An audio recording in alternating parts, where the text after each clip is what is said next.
Forms of terrain. Master Sun said there are different forms of terrain: accessible terrain, entangling terrain, deadlock terrain, enclosed terrain, precipitous terrain, distant terrain. Accessible means that both sides can come and go freely on accessible terrain.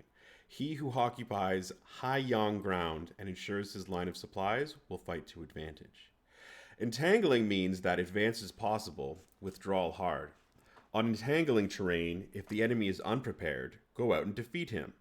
But if he is prepared and our move fails, it will be hard to retreat. The outcome will not be to our advantage.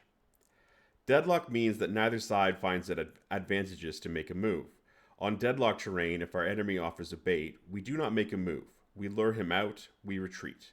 And when half his troops are out, that is our moment to strike.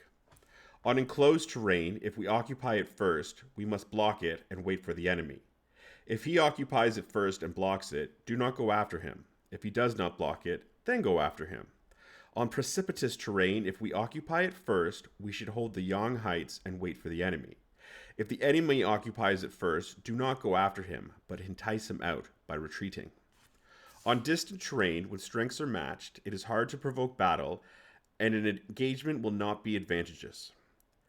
These six constitute the way of terrain. It is the general's duty to study them diligently.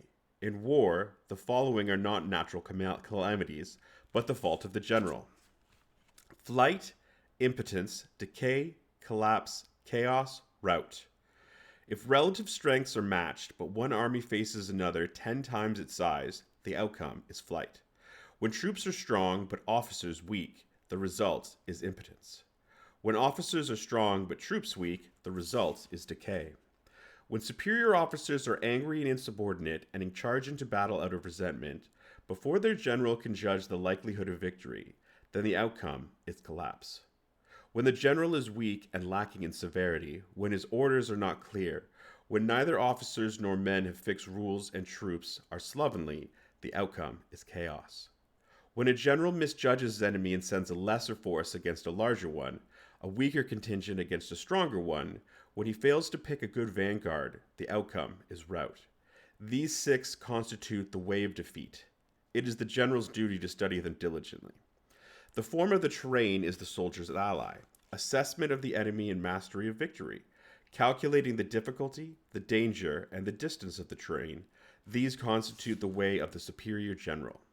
He who knows this and practices it in battle will surely be victorious. If an engagement is sure to bring victory, and yet the ruler forbids it, fight. If an engagement is sure to bring defeat, and yet the ruler orders it, do not fight. He who advances without seeking fame, who retreats without escaping blame, he whose one aim is to protect his people and serve his lord, this man is a jewel of the realm. He regards his troops as his children, and they will go with him into the deepest ravine.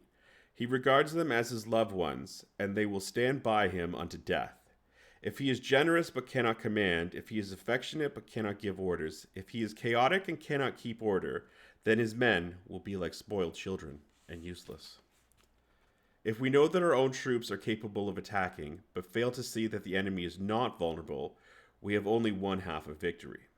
If we know that the enemy is vulnerable, but fail to see that our own troops are incapable of attacking, we have only half of victory.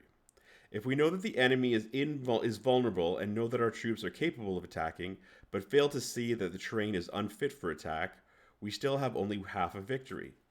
The wise warrior, when he moves, is never confused.